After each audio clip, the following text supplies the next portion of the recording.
여러분 안녕하십니까? 뉴스가 있는 저녁 변상욱입니다. 안보랍니다. 지금 헝가리 현지 시각은 낮 12시 반을 지나고 있습니다. 인양 준비 작업이 한창인데요. 이 결속 작업이 마무리되면 내일 인양이 시작될 것 같습니다. 네.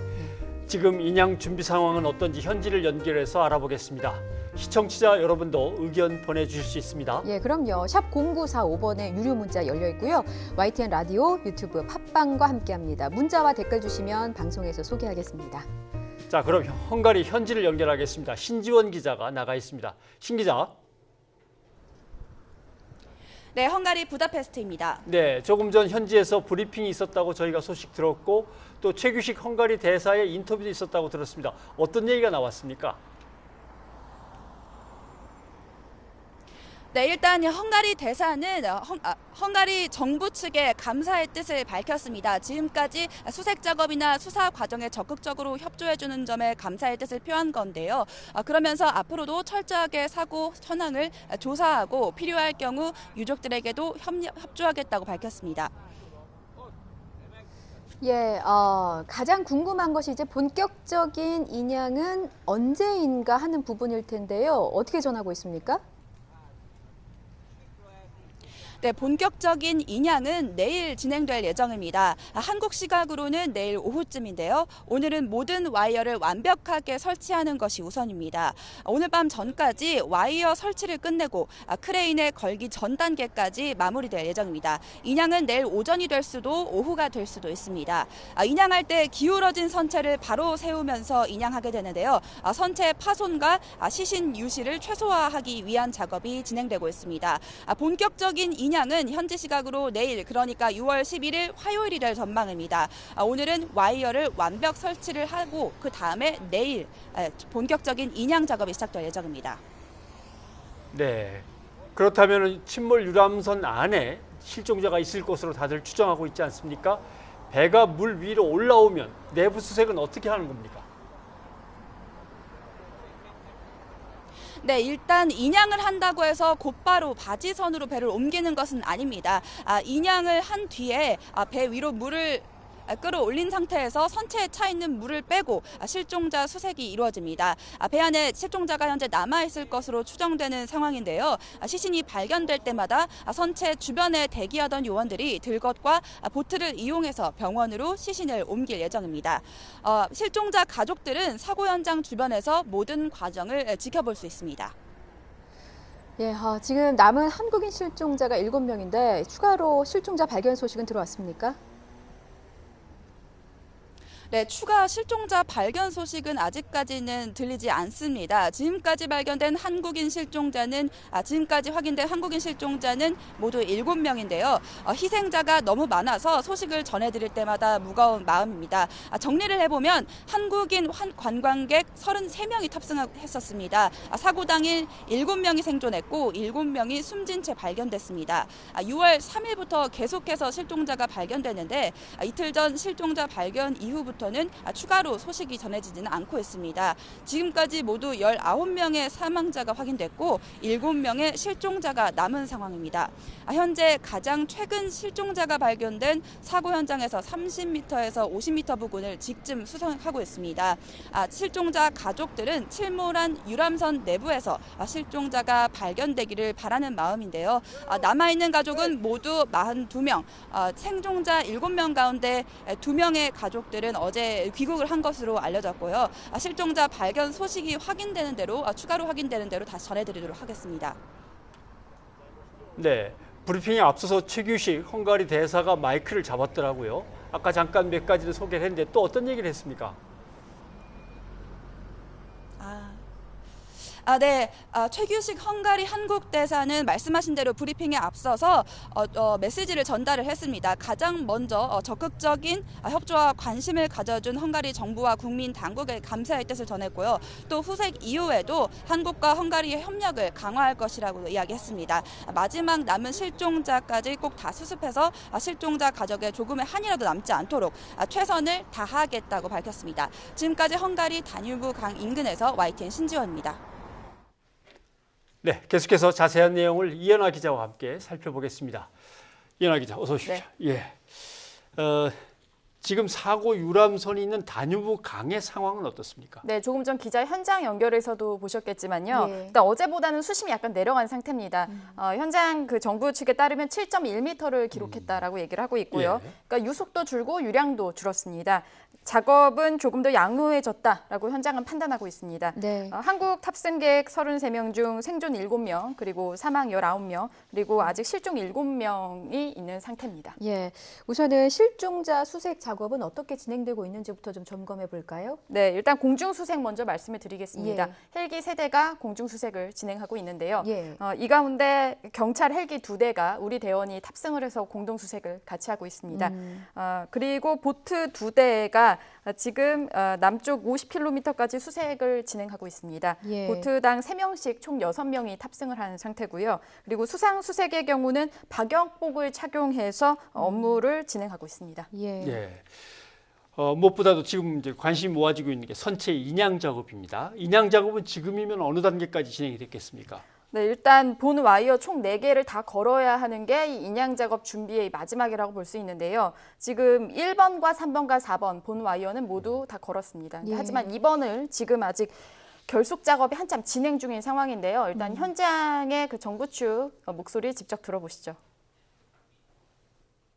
이거 뭐 시간 순수상 하는 건 아니고 이제 그 좀 쉬운 것은 빨리 나오니까 빨리 끝내는 거고, 지금 2번이 어제부터 굉장히 지금 잘 안 나옵니다, 선이. 그래서 꼬이고 있고 뭐 잘 안 나오고 이래가지고 계속 지금 아침부터 2번을 위해서 지금 어떻게 하면 빨리 뺄 수 있을까 좀 노력을 하고 있습니다.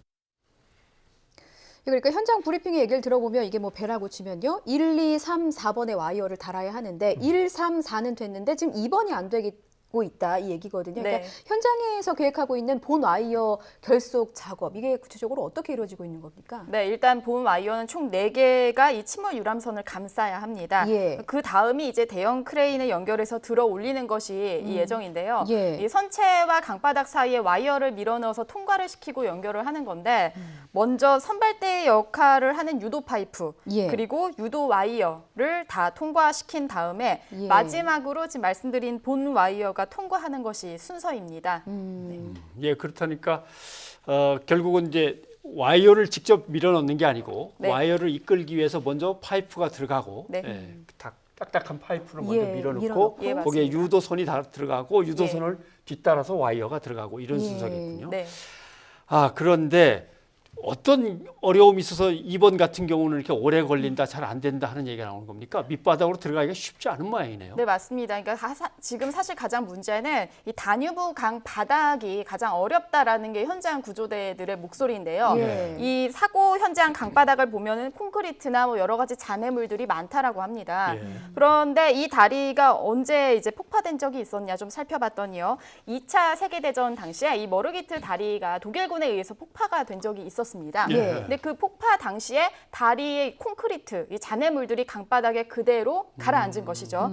그래서 이 잔해물들이 치워지지 않은 상태였고, 근데 이제 이 사이에서 아무래도 구조대원들이 본와이어 설치 작업을 하다 보니까 예. 쉽지 않은 것인데 예. 지금 이제 지름 22mm인 이 본와이어를 통과시키는 게 어렵다라고 볼 수 있는 겁니다. 그래서 지금 이 구조대에서는요, 현장에서 최악의 경우 이 수압을 이용해서 배를 살짝 띄워서 결속하는 방법까지 지금 뭐 생각하고 있다라고 예. 이야기를 했습니다. 그래서 예. 현장 구조단 측은요, 일단 한국 시간으로 내일 오전 인양이 목표다라고 밝혔습니다. 예. 그렇군요. 지금 뭐 잠수사가 들어가서 작업을 진행 중이라고 하는데 지금 이 작업에 투입되는 잠수사가 구체적으로 어떤 식으로 작업을 진행하고 있는 거죠? 네, 이 투입은요, 헝가리 잠수사들이 하고 있습니다. 예. 한 명씩 들어가고 시간은 한 명당 1시간 정도가 이제 걸리는 작업입니다. 예. 그래서 이후에 이제 다른 잠수사들로 한 명 한 명씩 이제 교체가 되는 작업 방식인데요. 예. 그러니까 이 사실상 작업은 헝가리 측이 주도하고 있다라고 볼 수 있습니다. 여기에 대해서 정부 측은요, 우리 대원도 현장에 갔다. 그런데 우리 대원의 잠수사들은 인양 전문 그 잠수사들이 아니고 우리 쪽은 인명구조 전문가다라고 밝혔습니다. 어찌 보면 역할 분담인 거네요. 네, 맞습니다. 예. 그래서 이 인양 작업 전문가인 헝가리 측이 지금 이 작업을 주도적으로 하고 있다라고 밝혔습니다. 예. 뭐 글쎄요, 뭐 현실적으로 한계는 있겠죠. 왜냐하면 수색 구조 작업을 위해서 급히 간 사람들과 예. 그다음에 자기네 장비를 가지고 이제 들어 올려야 되는 인양 작업에 담당할 사람들과 뭔가 구분이 되겠는데, 그럼 인양 작업에 투입되는 팀은 구성이 어떻게 된 겁니까? 네, 크게 세 가지 세 팀으로 나눠져 있습니다. 예. 먼저 1팀은 이제 크레인을 이용한 뭐 인양을 작업하는 팀이고요. 그리고 2팀은 시신을 수습하는 팀입니다. 그리고 3팀은 뭐 다리 교량을 통제하는 팀으로 이렇게 세 가지로 나눠져 있는데 예. 사실 이 팀으로 크게 세 가지로 나눠져 있지만 구체적으로 어디까지 영역을 담당할지는 끊임없이 계속해서 지금 계획을 구상 중이라고 하고요. 예. 현 단계에서는 명확하게 어느 팀이 어느 정도 인력을 투입해서 하겠다라고 예. 밝히긴 어렵다라고 정부 측은 밝혔습니다. 그러니까 쉽게 말하면 뭐 인양팀, 수습팀, 네. 통제팀 이 세 팀이 있는데 사실 각 팀의 역할이 다 중요하지 않습니까? 그렇습니다. 어떤 부분을 가장 신경 쓴다고 하나요? 일단 뭐 맞습니다. 이 세 가지 그 어느 것 하나 중요하지 않은 것이 없죠. 매우 중요한데 예. 특히 이제 중요한 것은 선체 인양 팀을 좀 살펴보면요. 어. 선박이 수면 위로 올라올 때까지 예. 균형이 맞지 않을 수 있다라는 이 부분을 상당히 지금 헝가리 전문가들은 걱정을 하고 있습니다. 예. 그래서 이 때문에 만약에 이제 선박 내부에 있을 실종자, 시신이 유실될 가능성이 있다라는 그것이 끊임없이 제기가 되고 있는 상황이고 예. 또 최악의 경우는 선박이 파손될 가능성도 있다라는 부분을 가장 크게 우려하고 있습니다. 그래서 헝가리 측 전문가들은 말씀드린 이런 최악의 상황을 막기 위해서 침몰 선박을 똑바로 수면 위로 어떻게 올리는가에 대해서 지금 집중하고 있습니다. 그렇게 걱정이 많고 이것저것 고려하는 이유는 결국 실종자들을 모두 찾으려고 하는 거잖아요. 네. 실종자 수색 작업은 어떤 식으로 진행이 되는 겁니까?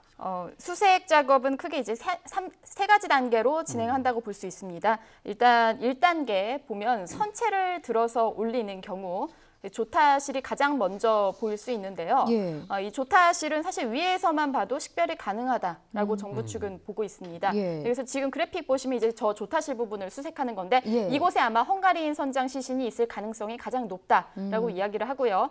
이렇게 되면은 이제 헝가리 측 구조대 측에서 가장 먼저 수습을 하게 됩니다. 그리고 2단계는 이제 조금 더 끌어올리는 경우 갑판이 드러나게 됩니다. 예. 그래서 이 과정에서 이제 수색 장애가 되는 구조물들을 제거하게 되고요. 그리고 이제 3단계에는 선체가 다 드러나면 이제 뱃머리 쪽 창문을 깨고 모터를 넣어서 물을 빼는 작업을 합니다. 예. 그러니까 이러한 세 가지 단계를 거치는 수색 작업이 가장 합리적이다라고 정부 측은 판단을 했습니다. 그렇다면 구조대가 선체 진입은 언제 할 수 있는 건가요? 선체 안에 있는 물 높이가요. 예. 그 무릎까지 내려오는 시점으로 잡았습니다. 네. 구조대원이 선체 진입을 해서 본격적으로 수색 작업을 벌이게 되면 이게 끝이 아닙니다. 이제 수색이 다 끝나면요. 마지막으로 배 구조를 이 사고가 난 이 침몰 선박을 가장 잘 아는 헝가리 전문가랑 정밀 수색을 진행할 계획입니다. 그래서 이 해당 과정이 모두가 다 끝나면 선체를 거치하는 바지선 위에 이것을 올리는 인양 작업이 마무리가 되는 겁니다. 예. 근데 지금 화면에서 설명할 때 네. 배가 이제 똑바로 선 상태에서 어떻게 물을 빼고 구조 작업을 시작할 거냐 설명이 됐는데 지금 배는 바닥에 이렇게 옆으로 누워 있는 상태 아닙니까? 네, 맞습니다. 그러면 인양 작업은 어떤 식으로 진행이 돼야 됩니까? 네, 오늘 현지 시각 이제 네. 우리나라 시각이죠. 오후 5시에 브리핑이 있었는데요. 예. 일단 점진적으로 올리면서 모양을 조절하겠다라고 얘기를 했는데 일단 인양의 첫 시작은 기울어진 상태로 그대로 진행을 시작을 하는 하고. 겁니다. 예. 그리고 이제 선체가 보이기 시작하면 잠수사를 투입을 하는데 아까 말씀드린 그 각도 조절 부분을 말씀을 다시 드리면 예. 한 5cm 정도씩 정말 좌우를 조금씩 균형을 맞추면서 천천히 올리겠다. 급하지 않게 진행을 예. 하겠다. 체인들 균형 조정이 가장 중요하다라고 예. 밝혔습니다. 그래서 최종 목표는 이 수면 위에 올라갔을 때 가장 반듯한 모습으로 올리는 것이 목표가 됩니다. 제가 지금 화면으로 이 그래픽으로 좀 재현을 한 상황을 보여드리고 있는데 네. 그래픽에서는 쑥 3단계에 걸쳐서 올라오거든요. 그러니까 네. 이런 게 아니라 이 과정을 거치지만 그렇게 올라가기까지 천천히 5cm 정도씩 균형을 맞추면서 이제 올라간다 이런 설명이군요. 네, 그 5cm가 그러니까 정확히 센티미터를 맞추겠다는 거기보다는 예. 이 정도로 정말 천천히 하겠다. 아. 네, 좌우 균형을 또 맞추는 게 예를 중요하다고 들면 합니다. 흔들리는 문제도 있을 것이고 예. 네. 또는 물이 한쪽으로 갑자기 확 이렇게 쏠려 내려가면서 뭐가 떠내려갈 수도 있으니까 예. 그런 것들을 생각하면 아주 천천히 균형을 맞추겠다 뭐 그런 얘기 같네요. 예. 자, 그럼 이번에는 수사 상황 한번 알아볼까요? 네. 이 문제가 된 크루즈를 운행한 바이킹 시기노 선장이죠. 우크라이나 국적인 60대 유리 씨 선장인데 현재 진술 거부권을 행사하고 있습니다. 예. 헝가리 검찰은 추가 수사를 통해서 이제 선장이 사고 당시에 휴대전화의 모든 기록을 삭제한 것을 확인을 했고 이 부분에 대해서 증거인멸 혐의를 추가할 예정이다라고 밝혔는데 예. 선장의 변호인 측은 사임을 한 상태입니다. 예. 그러면 사임한 까닭은 뭔지 확실히 좀 나왔습니까? 이것은 이제 명확히 밝히진 않았지만 뭐 정황상 좀 추측을 해보면요. 일단 사고 이후에 유리 선장은 구속이 됐습니다. 예. 그런데 당시 법원이 내건 조건들이 있었죠. 보석금 6천만 원 그리고 부다페스트 거주, 전자발찌 착용을 조건으로 보석을 제한을 했었고 예. 선장 측 역시 보석을 요청을 했었는데 이 당시 변호인이 주장할 때 그 주장의 얘기를 좀 보면 이 선장이 44년 무사고 경력 베테랑이다라고 예, 주장을 그렇죠. 했습니다. 그런데 수사 과정에서 새롭게 밝혀진 사실이 있습니다. 이것이 사실이 아닌 거죠. 그러니까 이 선장이 2달 전에 네덜란드에서 대형 충돌 사고를 낸 것이 밝혀졌습니다. 이런 상황에서 이제 변호인들은 증거인멸 혐의 그리고 과거에 본인들이 44년 무사고 베테랑이다라고 주장한 것이 사실이 아닌 것으로 드러나면서 여러 가지 좀 부담을 느낀 것으로 보입니다. 예. 아니 뭐 변호인이 사임한 상태고 선장은 진술 거부권을 행사하고 있는 상태다 보니까 이제 뭐가 수사를 좀 빨리 진척시켰으면 하는 우리 입장에서는 굉장히 예. 답답한 상황인데요. 네. 그렇다면 앞으로 이 선장에 대한 수사는 어떻게 진행이 되는 겁니까? 일단 헝가리 검찰 측이 이런 보석 결정에 불복을 해서 항고를 하면서 예. 보석 심리가 다시 열릴 예정입니다. 우리 정부 측 역시 선장에 대한 강력한 처벌을 요구했습니다. 예. 그리고 또 촉구로 이와 함께 이제 보석을 취소해달라는 요청을 한 상황입니다. 그래서 동시에 이제 아무래도 이제 말씀드린 대로 이런 보석 심리가 다시 열릴 예정 그리고 이 이후에 아마 수사가 조금 더 다른 방향으로 전개될 가능성도 있는 상황입니다. 예. 예. 이현아 기자 수고하셨습니다.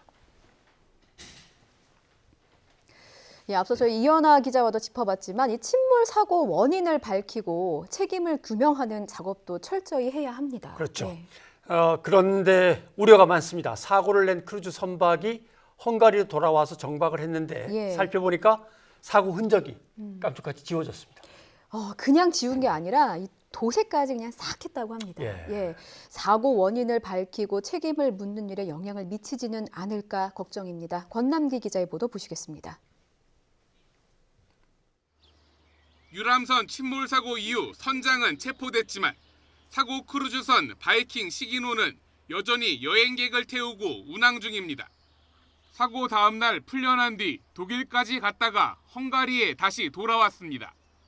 지난달 29일 침몰 사고 이후 2주 만입니다. 하지만 크루즈선에 대한 조사가 이뤄질 가능성은 작아 보입니다. 앞서 사고 크루즈선을 풀어준 뒤 다시 선박을 조사할 계획이 없다던 헝가리 경찰은 이번 입항 역시 압류 목적이 아니라고 밝힌 것으로 전해집니다. 사고 선박은 충돌의 흔적을 깨끗이 지운 것으로 확인됐습니다. YTN이 확보한 바이킹 시기노의 현재의 모습을 보면 충돌 당시 남겨진 배 앞쪽에 긁힌 자국이 완전히 사라졌습니다. 앞서 사고 직후 촬영된 사진 등엔 유람선과의 충돌 흔적이 선명하게 남아 있었습니다. 증거인멸 우려가 제기됩니다.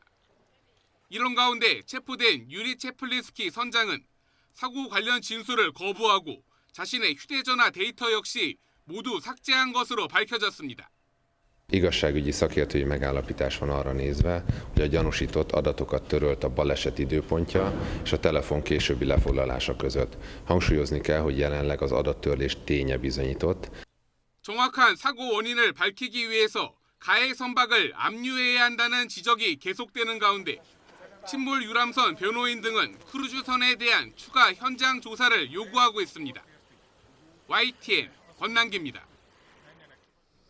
지금 사고 현장에서는 인양을 위한 준비 작업이 한창인데요. 이 사고 현장 일대에 비행 금지 구역이 설정됐다고 합니다. 네, 이건 헝가리 당국의 조치죠. 실종자 수색 작업에 방해가 되지 않도록 수색 지역 상공을 비행 금지 구역으로 설정한 겁니다. 예. 이렇게 되면 이 조치로 16일까지 항공기, 헬기, 드론까지도 이 지역에서는 비행할 수 없게 돼 있습니다. 예, 비행 금지 구역을 받는데요. 사고 현장 상류 쪽 아르파드 다리 1km 위부터 사고 현장 하류 100km 정도 떨어진 퍽시까지 강의 동쪽과 서쪽 각각 2km 이내 이렇게 설정돼 있습니다.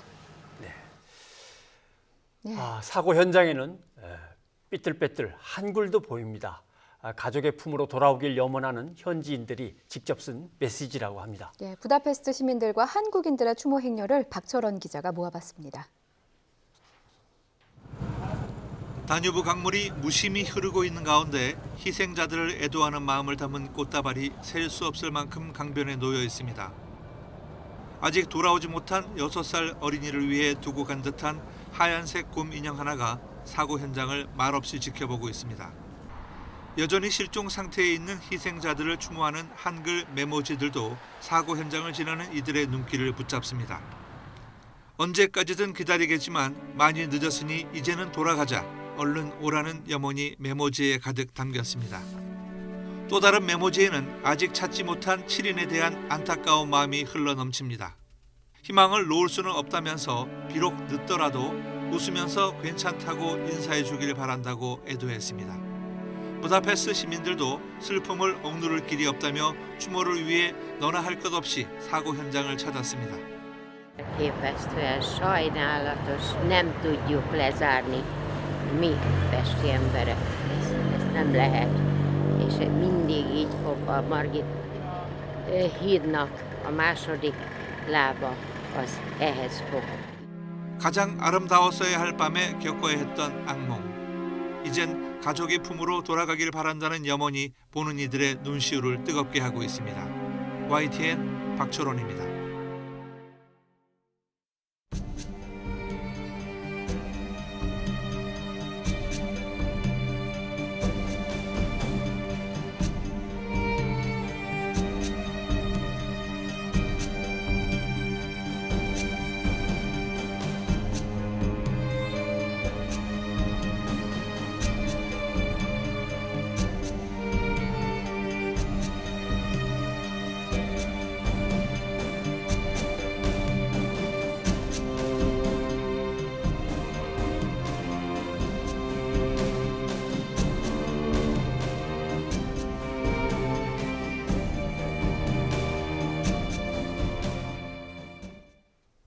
네, 언제까지든 기다릴게요.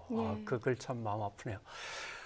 현지 시각으로 내일 오전 유람선 인양 작업이 본격적으로 시작된다고 합니다. 장창두 서울대 조선해양공학과 명예교수와 함께 인양 작업에 대한 얘기를 좀 짚어보겠습니다. 교수님 어서 오십시오. 예. 4개의 이제 와이어를 선체 밑으로 해서 이제 빼고 그걸 갖다 이제 묶어서 끌어올린다는 얘기를 뭐 빠르면 언제 하다 보니까 벌써 며칠이 지났습니다. 와이어를 밑으로 빼는 게 뭐 때문에 어려운지에 대해서 잠깐 설명이 나왔는데 어떻게 어려운 겁니까?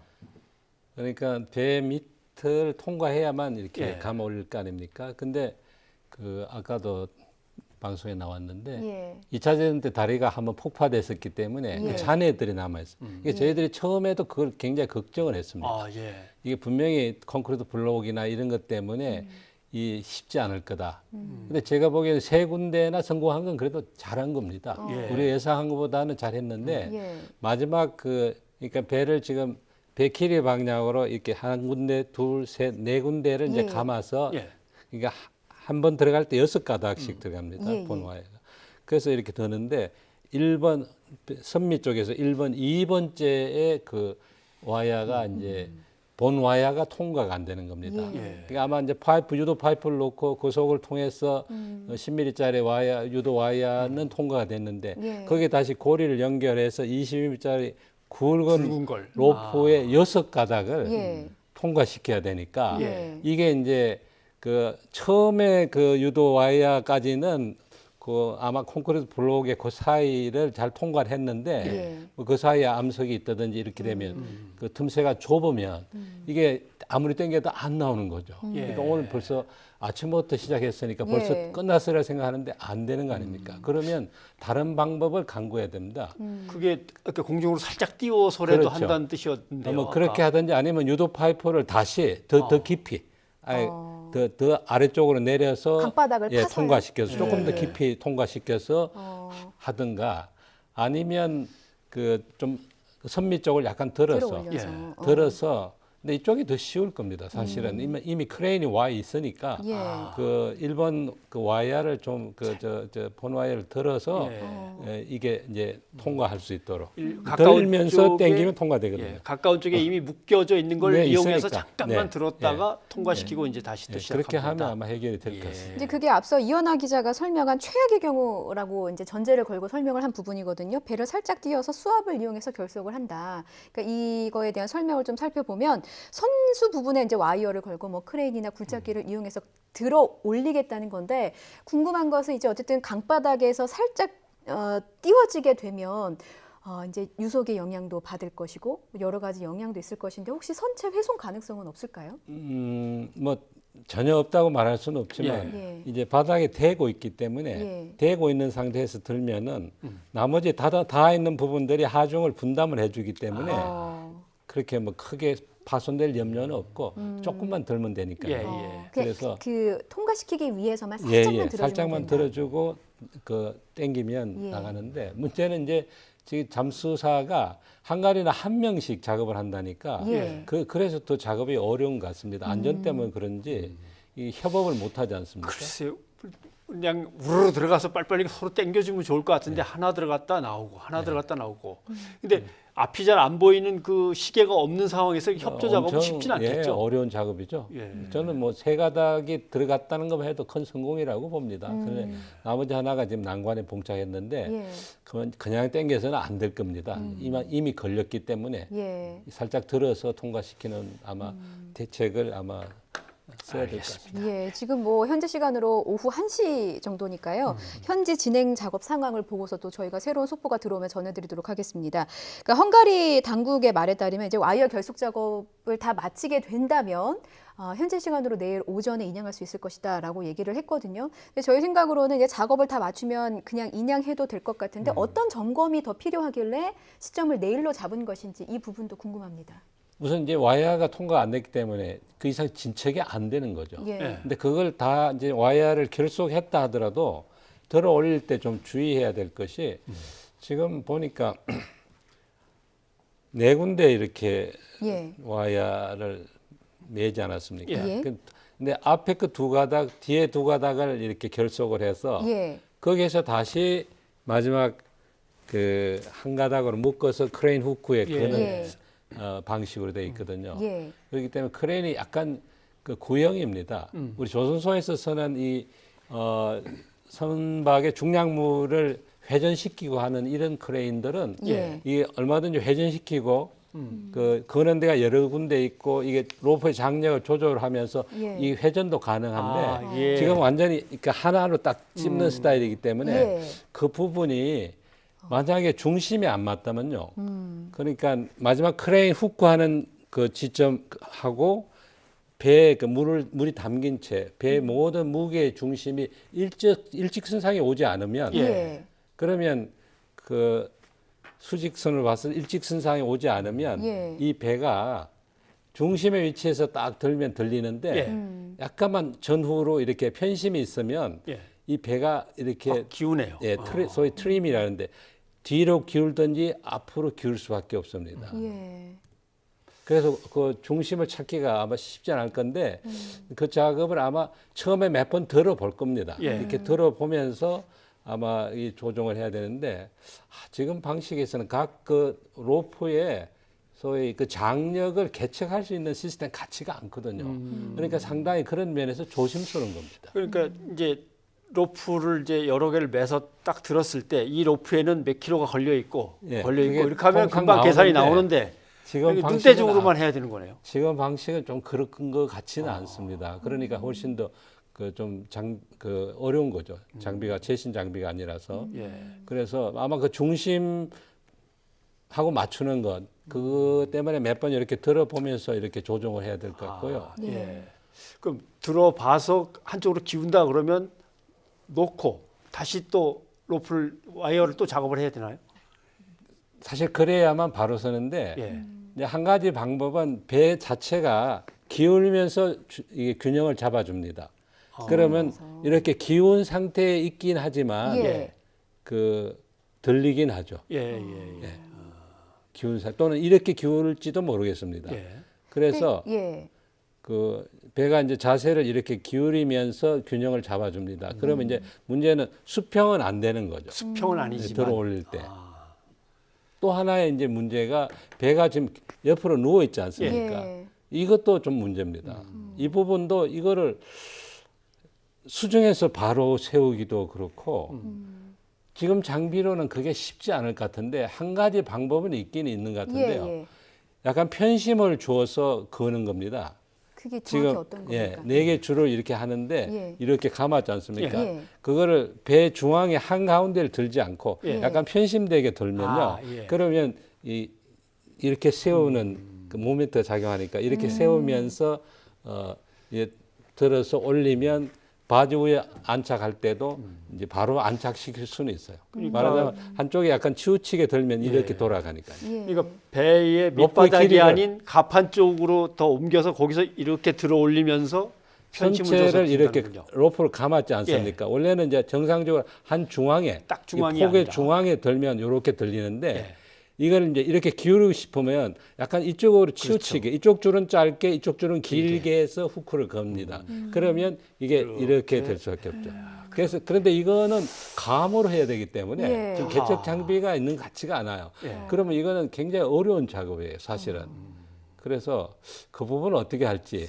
그래서 헝가리 현지에서도 그 상당히 조절되는 신중에 부분이 신중을 많을 겁니다, 예, 사실. 기하는 것이 아닐까 예. 싶고 지금 현장에 뭐 전문가들이 여러 분야에서 와서 협의를 하고 있다고 하니까 아직까지 뭐 정확하게 나온 것은 없습니다만 협의를 해서 충분히 좋은 결과가 나오기를 좀 저희가 기대를 하겠고요. 예. 이제 지금 교수님께서 뭐 여러 가지 시나리오를 좀 얘기해 주셨는데 만약에 살짝 기울여서 들었을 경우에 지금 알려지기로는 선체 출입문 일부가 훼손된 것으로 전해지지 않고 있습니까? 기울일 경우에 그로 인해서 또 다른 선체 훼손이 있지 않을까 싶기도 한데 어떻게 전망하시는지요? 뭐 바닥의 일부 아마 손상이 국부적으로 있을 수는 있는데 예. 그거는 뭐 충돌 원인을 규명하는 데 영향을 줄 정도는 아닐 거고요. 그다음에 그것 때문에 뭐 내부의 실종자들이 유실될 가능성은 낮다고 봅니다. 예. 그러면 이제 들어 올리지 않습니까? 네. 그래서 어떻게든 이게 삐따닥하는 아니고 그래도 조금은 좀 세워서 들어 올린다고 그러면 다 들어 올려서 옆에다가 내려놓고 들어가서 수색을 할 거냐?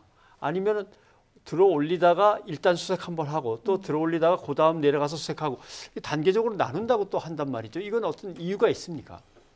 저도 그 부분이 좀 의문인데요. 예. 바로 바지 위에 올릴 수도 있는데 예. 왜 저럴까? 이제 첫째, 조타실의 선장이 조타실 안에 유해가 있는 시신이 있는가를 예. 확인하는 거는 뭐 그건 관심사입니다. 그 예. 배의 책임자니까.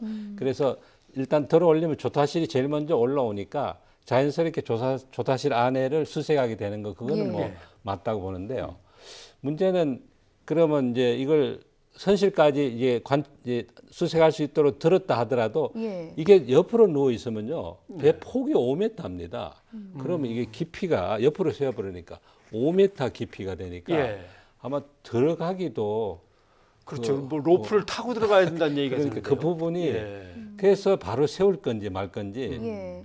그 아마 결정을 해야 될 겁니다. 그래서 이 상태로 계속 수색을 할 건지 예. 아니면 끝까지 들어서 바지 위에 올려서 정말 바로 세워가지고 가장 수색하기 용이한 거는 바로 세워서 하는 겁니다. 바로 세워서 바지선 위에 올려진 올려놓고. 뒤에 하는 것이 제일 예. 낫다고 저도 보시는 거죠? 세월호 예. 때도 저는 그 트랜스포터를 싣고 왔을 때 그때 예. 바로 뒤집는 걸 주장을 했거든요. 예. 예. 바로 세워서 수색을 해야지. 그때 그거 폭이 뭐 4, 50m 되면요. 뭐 아파트 뭐 거의 10층 높이입니다. 예. 그래서 그 누운 상태에서 그 뻘과 이런 것들이 막 있는 상태에서 수색이 안 되는 거거든요. 그래서 결국 나중에는 바로 세웠지만은 수색하는 데는 바로 세우는 것이 상책이긴 합니다. 예, 알겠습니다. 그러면 저 정도면은 뭐 이렇게 시신들이 유실되거나 뭐 과정에서 막 이리저리 쓸리면서 훼손되거나 그럴 걱정은 없겠습니까? 저 정도 조심해서 하면. 한 가지 걱정은 있습니다. 예. 지금 선체가 좌현이 손상이 돼서 이렇게 깔아앉아 있거든요. 예. 강바닥에 대고 있기 때문에. 예. 그런데 약간 소나를 보니까 이렇게 자세가 넘어갔어요. 예. 그러면서 그 손상된 부위가 열리면서 나중에 처음에 못 발견하던 그 시신들이 유출이 되지 않았냐 그런 생각이 들고요. 예. 문제는 이제 지금은 바닥에 뭐 부분적으로 대부분 붙어 있고 부분적으로 열려 있는데 이걸 그대로 들어 올리게 되면 물이 빠지면서 예. 그 손상된 부위로 유실될 가능성이 있거든요. 예. 그래서 그물망을 거기에도 저는 해야 된다고 보는데 전에 보니까 출입문하고 창에 대한 방비 이야기는 나오는데 손상된 부위에 대해서 여유 있게 그물망을 내려서 들어 올리면서 저절로 덮이도록 이렇게 뭔가 배려를 할 것인지 좀 그 부분이 좀 염려됩니다. 만약 손상된 부분에 이렇게 열려 있다면 그 부분은 덜면서 물이 굉장히 세게 빠져나가니까요. 들어 올릴 때 그 유심히 화면을 좀 봐야겠군요. 파손된 부분에 그물이 이렇게 자연스럽게 덮여 내려가도록 돼 있는가. 예, 뭐 현장에 뭐 우리 전문가들도 역시 좀 가서 협의를 하고 있는 상황이니까 저희 방송을 보고 있을 겁니다. 아마 뭐 방송 보면서 아직까지 결정되지. 방송의 영향이 큰 것 같아요. 예. 처음에 두 군데 뜬다고 그래서 제가 그거는 가운데 손상도 있고 예. 부러질 가능성이 많다고 그랬더니 결국 예. 두 군데 네 더 드는 쪽으로 그 대책을 새로 세웠더라고요. 예, 알겠습니다. 오늘 뭐 조심조심 선체 인양 얘기를 했는데 인양된 다음에 얘기는 또 한번 다시 작업을 확인한 다음에 모시고 얘기를 들어야 될 것 같습니다. 오늘 정 교수님 고맙습니다. 네, 감사합니다. 네, 저희 시청자 여러분의 의견 듣는 시간입니다. 여기 의견이 도착을 했습니다. 도착했어요. 저희가 샵 0945번의 유료 문자 그리고 유튜브 팟빵으로도 여러분의 의견 받았는데요. 의견 좀 소개해 드릴까요? 네, 2545님 남은 실종자도 꼭 찾아주었으면 좋겠습니다. 라고 저희의 간절한 마음을 대표로 적어주셨네요. 네, 2369님의 의견도 좀 전해드리겠습니다. 조금 늦어도 좋으니 착오 없이 인양해서 실종자분들 모두 찾길 바란다. 역시나 같은 마음 전해주셨습니다. 그리고 유튜브로 온 댓글입니다. 미칸님, 헝가리 현장의 구조대원 여러분 마지막까지 안전하게 구조하고 돌아오십시오라고 바람을 적어주셨습니다. 네, 뭐 구조하고 계신 분들도 마찬가지고 남아있는 실종자분들도 모두 저희의 가족의 품으로 무사히 돌아올 수 있기를 저희가 함께 기원하겠습니다. 뉴스가 있는 저녁은 60초 뒤에 이어집니다. 변상욱의 뉴스가 있는 저녁을 함께하고 계십니다. 네, 자, 이번에는 정치가 사라진 곳으로 한번 가볼까 합니다. 정치가 사라진 정치권 하니까 좀 이상하네요. 국회 소식이죠. 민주당과 한국당의 입장 차이 지난주에 뭐 크게 달라진 거 없습니다. 심리적인 마지노선이라던 지난 주말에도 별다른 협상은 없었습니다. 네, 추경은 47일째 표류 중입니다. 최기성 기자입니다. 더불어민주당과 청와대, 정부는 국회에서 확대 고위 당정청 회의를 열고 적어도 다음 달에는 추경안을 집행해야 한다는 데 뜻을 모았습니다. 문제는 꽉 막혀있는 국회 상황. 여야 물밑 접촉이 활발히 진행 중이지만 아직 이렇다 할 결론을 내지는 못했습니다. 아직 조금 더 물밑 접촉들을 해보게 하고 있는 거니까. 제가 별로 드릴 말씀이 없어요. 여당에게 다 달려 있습니다. 오히려 여권은 여권대로, 한국당은 한국당대로 여론전에 집중하는 분위기입니다. 저도 국회 생활을 오래 했지만 이런 추경 하나 가지고서 이 국회를 오랫동안 2달 동안 파행시킨 건 처음 봤습니다. 국회를 나와서 지금 이제 이렇게 힘든 떠돌이 정치를 하고 있습니다. 이렇게 만든 것들이 누굽니까? 검경 수사권 조정과 고위공직자 비리수사처 법안의 신속 처리안 건 지정 이후 처음으로 국회 사법개혁특별위원회 회의도 열렸지만 한국당 의원은 15분 만에 자리를 떴고 바른미래당은 불참해 성과 없이 끝났습니다. 몇 번 예정되었던 사개특위 전체 이유도 미뤘습니다만 더 이상 이제 미룰 명분이 없습니다. 내보내놓고 지금 다시 위원으로 와 있습니다. 이건 코미디입니다. 코미디. 정말 국회의원이 일회용 반창고입니까? 2달을 넘어선 국회 파행을 바라보는 따가운 시선 속에 여야 원내 지도부는 국회 정상화를 위한 막판 조율에 들어간 것으로 알려졌습니다. 여야 정치권에서는 이번 주를 국회 정상화를 위한 최대 고비로 보고 있습니다. 핵심 지지층만 바라보는 대결 정치가 아니라 한 발씩 양보해 극적 돌파구를 마련할 수 있을지 주목됩니다. YTN 최기성입니다. 네, 정말 답답하네요. 그렇죠. 예.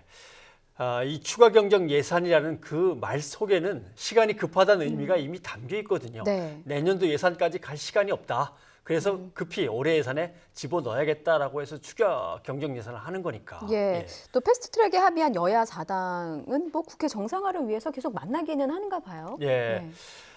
그 점에서 야당 탓하지 말라는 한국당 논평은 좀 사실 어폐가 있습니다. 왜냐하면 여당과 다른 세 야당이 합의해서 추진한 거거든요. 네. 그런데 야당 탓하지 말라면 자기들 말고 다른 야당들은 뭐 존재를 아예 무시하거나 아니면 국민들한테 이거 여야 간의 맞대결입니다라는 착각으로 유도하려고 하는 거죠. 네. 뭐 국민의 비판 그리고 비난이 빗발치니까 여야 정당들은 뭐 국회 정상화 합의문이라도 만들자 뭐 이런 움직임을 보이는 모양입니다. 그런데 뭐 그것도 영 마음에 안 듭니다. 합의문 문구 조정한다고 지금 계속 만난 모양인데 민주당은 합의 처리를 노력한다, 원칙으로 한다, 요 정도에서 합의합시다 이렇게 돼 있고 자유한국당은 합의 처리한다 이것 말고는 우리 양보 못한다. 바른미래당은 합의 처리를 우선으로 한다. 뭐 이 정도 하면 어떻겠어? 뭐 이 정도. 정의당은 뭐 하는 거야? 지금 말장난하는 거야? 이렇게 서로 입장이 완전히 또 이렇게 쫙 갈라집니다. 참. 전 선배님 말씀 옆에서 듣고 있는데 뭐 노력한다, 처리한다, 우선으로 한다 뭐 이 표현들이 너무 많은 것 같아요. 헷갈리죠. 근데 이 표현 가지고 싸우기 전에 국회가 이 소식을 좀 들어야 할 텐데 이런 걱정이 듭니다. 우리 경제의 경기 부진이 석 달 연속으로 이어지고 있다는 분석이 나왔습니다. 그 더 나빠지기 전에 결국은 추경이 빨리 처리돼서 풀려 나가야 되는데 어렵네요. 오인석 기자가 보도합니다.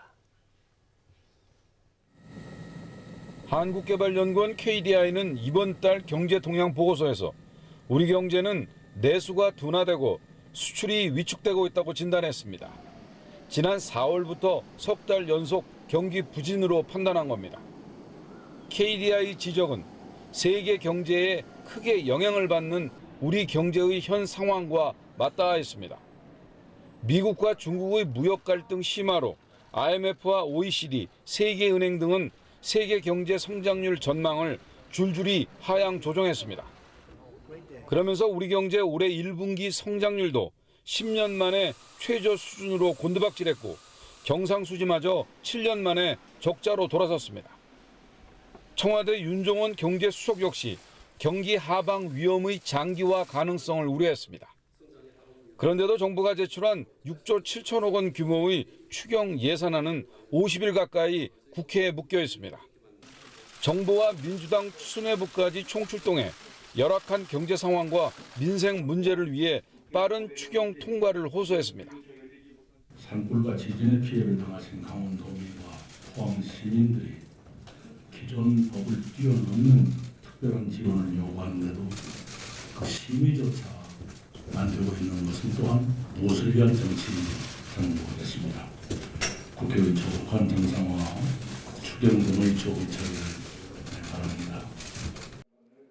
하지만 한국당이 총선용 추경이라며 맞서고 있어 통과 여부가 당장은 쉽지 않아 보입니다.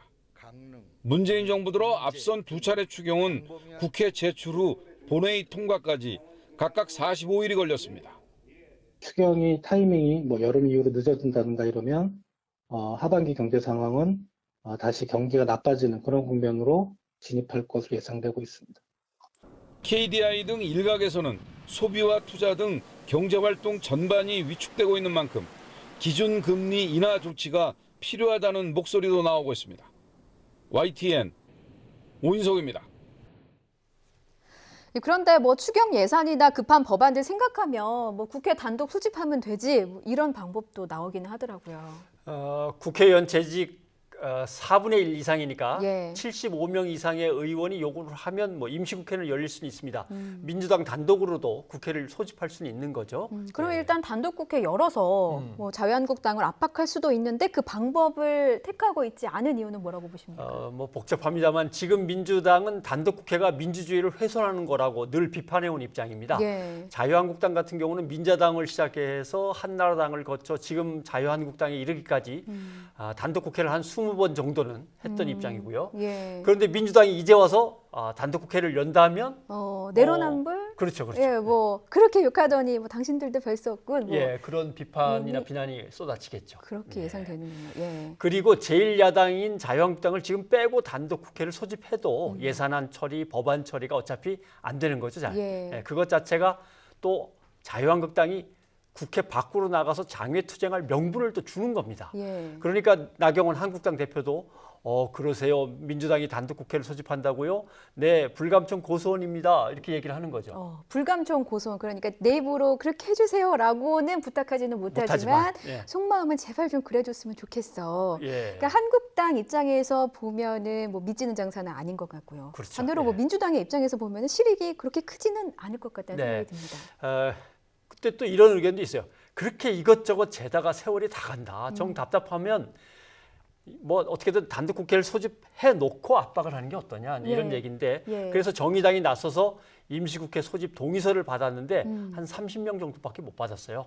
그러니까 민주당 의원들이 참여를 안 하고 있는 그런 얘기죠. 예, 그러니까 민주당이 너무 의원들에게 압박을 안 하고 있는 거 아니냐. 그러니까 의원들은 민주당 눈치만, 수뇌부 눈치만 보면서 그냥 뒤로 빠져 있는 거 아니냐. 또 정의당은 정의당대로 불만이 많죠. 그러니까 카드만 만지작하는 상황이다. 뭐 이런 말씀이신 예. 것 같은데 카드 얘기가 나와서 말인데요. 저희 다음 뉴스로 한번 넘어가 볼까요? 예.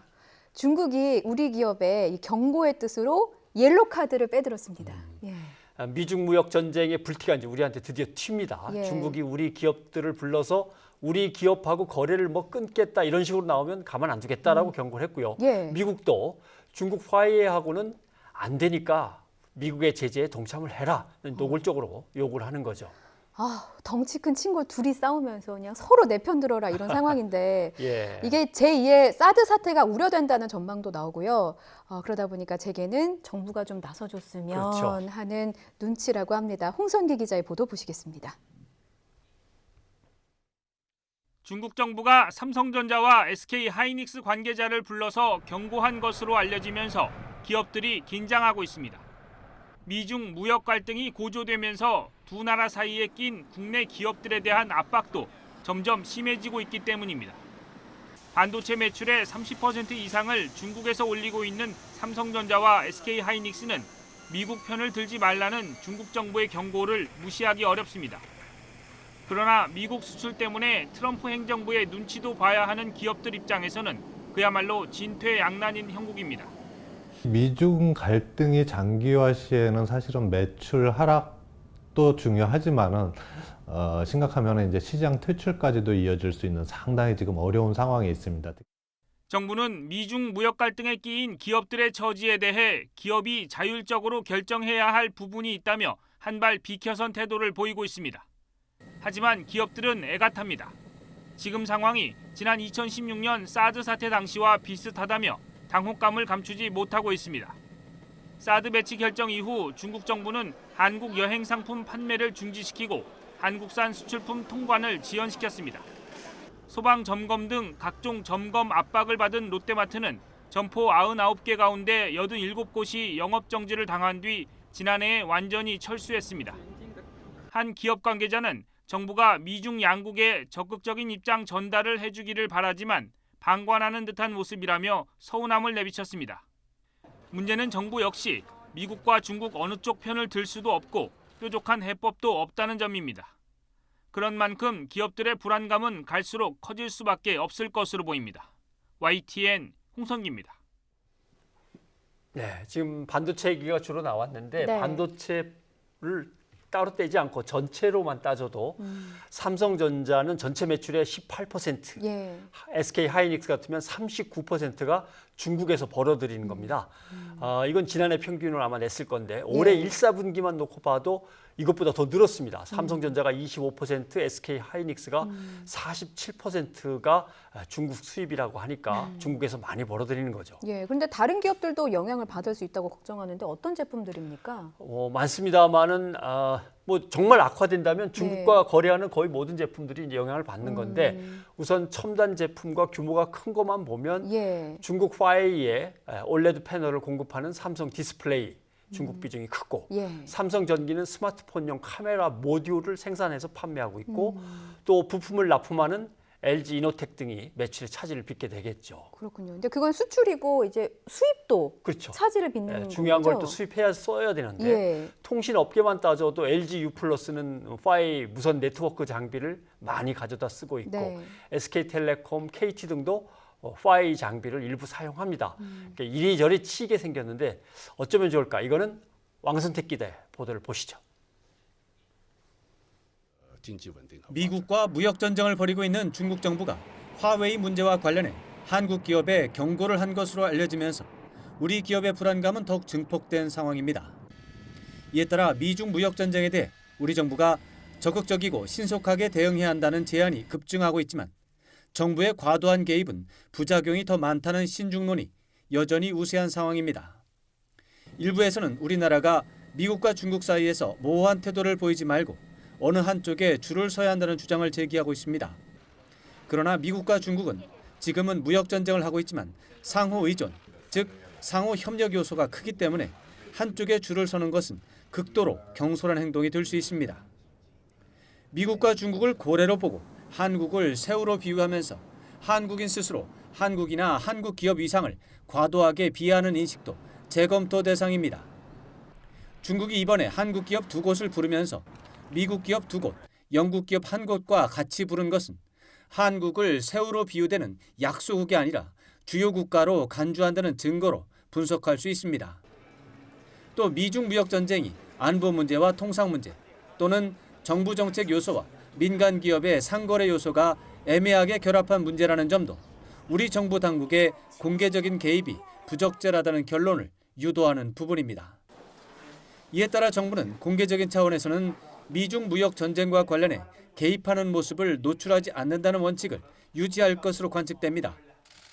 다만 정부 당국의 적극적인 대응을 촉구하는 목소리도 상당히 존재한다는 점에 주목해서 과도한 불안감과 과민한 대응 가능성을 완화하기 위한 맞춤형 정책 설명 노력은 별도로 전개할 필요가 있는 것으로 보입니다. YTN 왕선택입니다.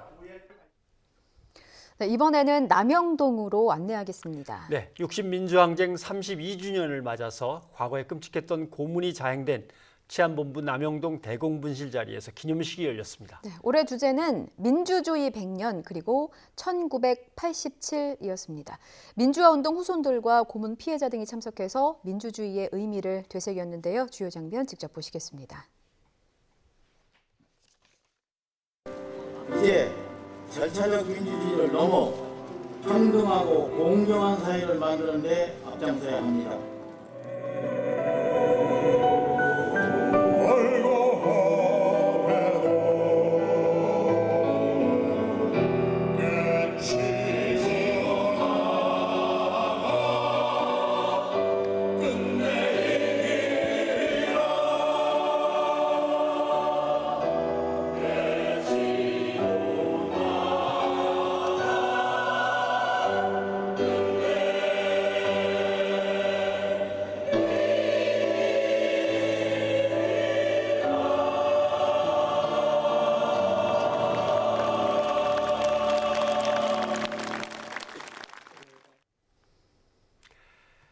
문재인 대통령과 니니스토 핀란드 대통령이 정상회담을 가진 뒤 공동 기자회견을 열었습니다. 네, 문 대통령은 이 3차 북미 정상회담에 대한 대화가 이루어지고 있다고 답하면서 이 조만간 남북 간 그리고 북미 간의 대화가 이루어질 것으로 믿는다고 말했습니다. 직접 들어보시죠.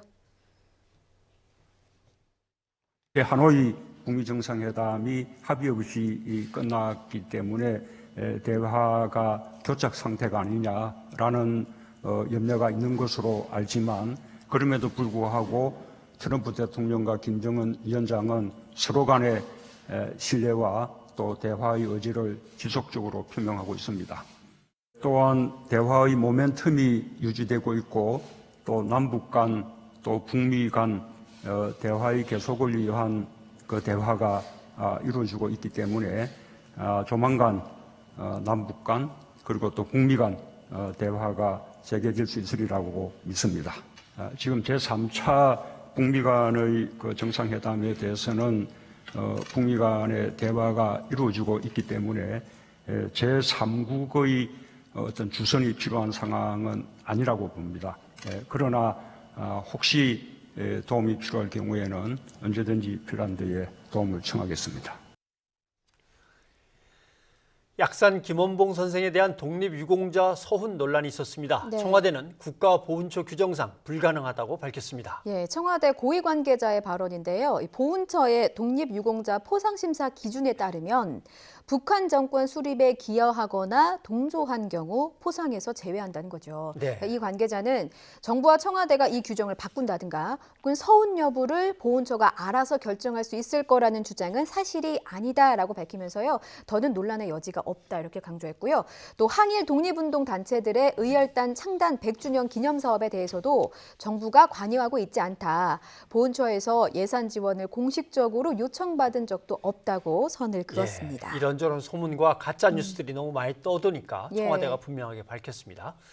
이런 가운데 국방부는 약산 김원봉의 조선 의용대 결성 사실 등을 군 연역에 추가할지 검토하고 있다고 얘기를 또 합니다. 예, 오늘 국방부 정례 브리핑에서 나온 발언인데요. 예. 이 군사편찬연구소가 지난해 약산 김원봉의 공적을 창군 역사에 반영하는 내용의 국방부 홈페이지 개편안을 제안했느냐 이런 질문이 나왔거든요. 예. 거기에 대해서 최현수 대변인은 아직 결정 내려진 것은 아니라고 하면서도 역사적 사실에 근거한 부분이라면 어느 정도 기록의 필요성은 있다고 보고 있다고 밝혔습니다. 네. 예. 군사편찬연구소가 제안한 내용이 구체적으로 어떤 건지 조금 더 설명을 해주시죠. 예, 이 국방부 군사편찬연구소는요, 지난해 국방부 홈페이지 군 연역에 나오는 창군기, 1945년에서 1948년으로 나오는데요. 이를 1945년 이전으로 바꾸고 임시정부가 김원봉의 조선의용대를 수용하고 김원봉을 한국광복군 제1지대장에 임명했던 내용 등을 반영할 것을 제안했다고 합니다. 네, 문재인 대통령의 복심으로 불리는 두 남자죠. 양정철 민주연구원장과 김경수 경남지사가 오랜만에 공식 석상에서 만났습니다. 농담도 주고받으면서 남다른 친분을 드러냈어요. 예, 분위기는 좋았습니다. 자, 경남지사와는 어떤 말이 오고 갔는지 직접 들어보시겠습니다.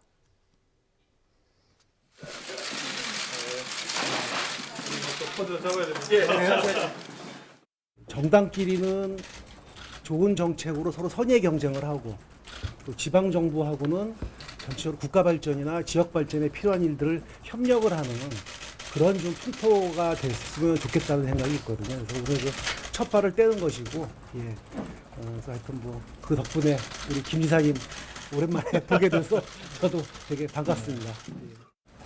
경남권을 수도권에 이어서 다음 파트너로 잡아주시면 돼서 감사를 드리고요. 오신 김에 제가 두 가지만 좀 요청을 드릴 게 있는데. 적을까요? 아니, 안 적으셔도 된다. 이미 얘기 다 기록이 되고 있어요. 네, 분위기는 좋은데 여당인 민주당의 정책연구원과 지방자치단체 연구원이 업무 협약을 맺는다? 그러면 정권이 바뀌고 또 바뀌고 바뀔 때마다 지난 여당하고 했던 거는 업무 협약을 폐기하고 다시 하고 이런다는 얘기가 되는데 예. 글쎄요, 잘 모르겠습니다. 만나는 순서를 잘 봐야 될 것 같아요. 만나는 순서. 어떤 순서 말씀이신 거예요? 맨 처음에 박원순 서울시장 만났잖아요. 예. 그다음에 이재명 경기지사였죠. 그렇죠. 그리고 그다음에 경남지사 경남지사. 만나고 그다음에 부산 이제 오거돈 시장을 만나기로 돼 있거든요. 예. 이게 정책 연구 네트워크 때문에 요 순서대로 만난다 아닐 겁니다. 서울, 경기, 부산, 경남 잘 보면은 지금 민주당이 한국당과 치열하게 접전을 벌일 뜨거운 총선 지역부터 만나고 있습니다. 예. 호남, 대구, 경북은 어차피 갈라져 있기 때문에 편이 거기는 치열하지 않을 거니까 지금 순서에서 빠져 있죠. 만나는 순서에도 그런 뜻이 숨어 있군요. 그렇죠. 그렇다면 참을 만큼 참았다. 자유한국당 홍문종 의원의 말 속에는 어떤 뜻이 숨어 있습니까? 글쎄요. 탈당하겠다는 뜻이 숨어 있겠죠. 홍문종 의원은 자유한국당 안에서 대표적인 친박근혜계로 꼽히는 사람입니다. 예. 대한애국당에 합류할 가능성을 시사한 거나 마찬가지라고 보이는데 예. 그제 서울 광화문에서 있었던 태극기 집회에서 나온 발언이었죠. 예, 조금 있으면 다수의 한국당 당원들이 탈당 선언을 할 거다. 참을 만큼 참고 기다릴 만큼 기다렸다 이렇게 언급했죠. 이제 그러면서 대한민국의 보수 우익을 바로잡기 위해 광화문과 서울역, 청와대에서 애국가를 부르고 박근혜 대통령 탄핵 무효를 외칠 것이라고 강조하기도 했습니다. 황교안 대표의 반응은 어떻게 나옵니까? 황교안 대표는 직접 듣지도 못했다면서 진위가 무엇인지 알아보겠다고 밝혔습니다. 황교안 대표는 최고위원회의가 끝난 뒤에 기자들과 만나서 탄핵 책임론으로 인한 당내 분열은 없다고 말했습니다. 네, 다음 소식입니다. 이 사건은 참 얘기를 꺼내기가 무서운 소식인데 전 남편을 살해한 혐의로 구속된 고유정이 범행에 약물을 사용했을 가능성이 커졌다고 하죠. 전 남편의 1차 혈액 검사에서 약물 성분이 검출이 안 됐었잖아요. 네네.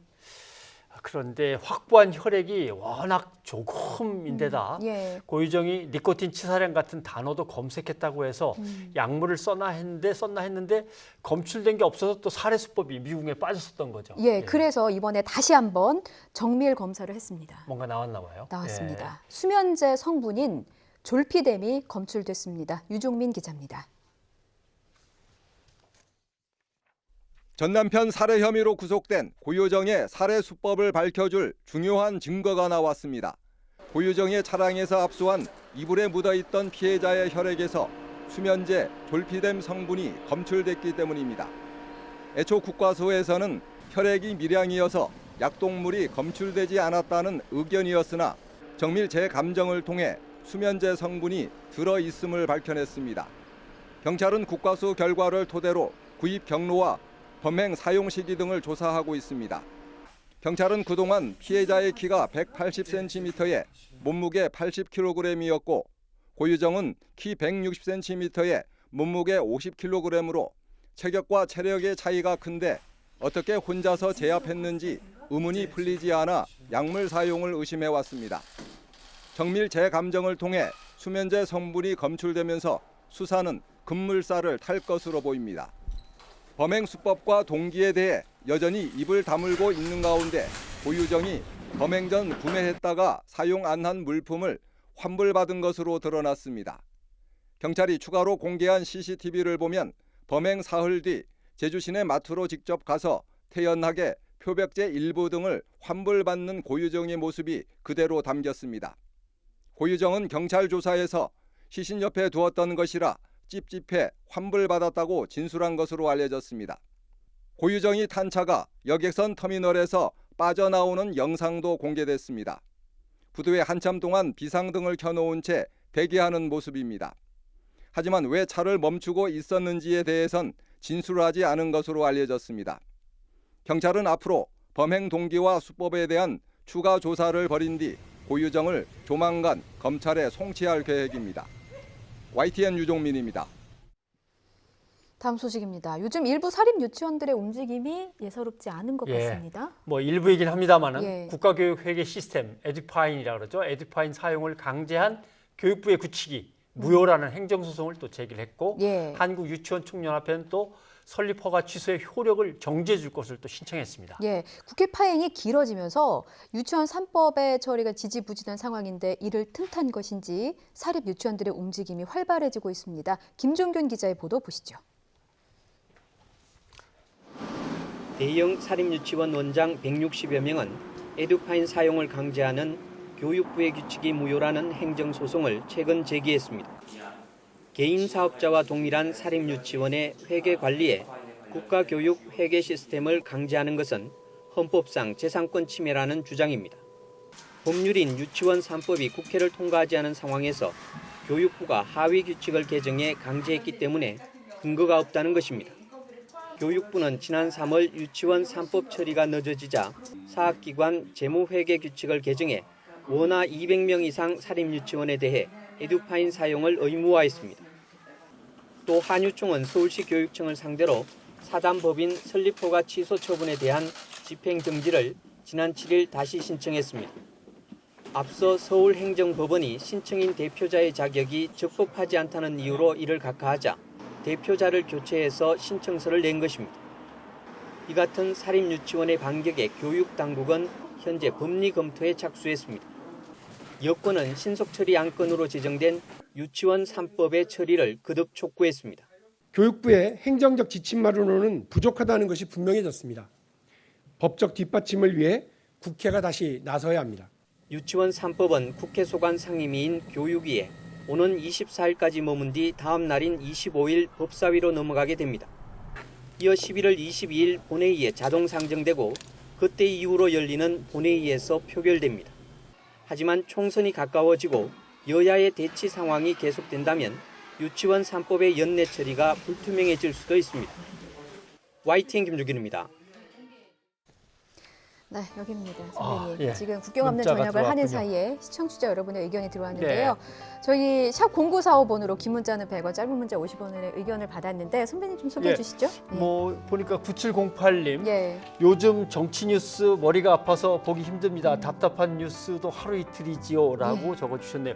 저도 어떨 땐 읽다 보면은 뭐가 뭔지 정말 막 혼란스러울 때가 많으니까요. 제 말이 그 말입니다. 9708님의 의견과 좀 비슷하고 8239님 근로자는 죽어라 일하고 있는데 국회의원들은 무엇을 하고 있습니까? 라는 일침 주셨습니다. 무엇을 하고 있는 게 아니라 아무것도 안 하고 있는 게 문제겠죠. 예.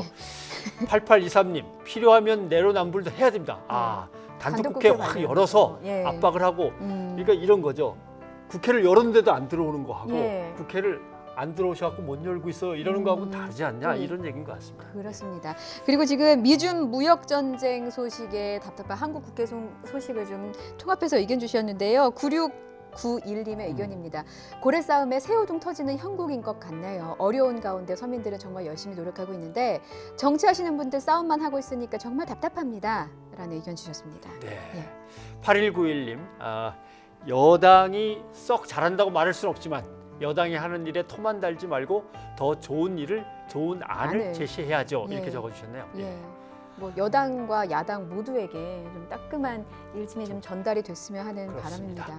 네, 뉴스가 있는 저녁은 여기서 인사드리겠습니다. 저희는 내일 다시 찾아뵙겠습니다. 여러분 고맙습니다.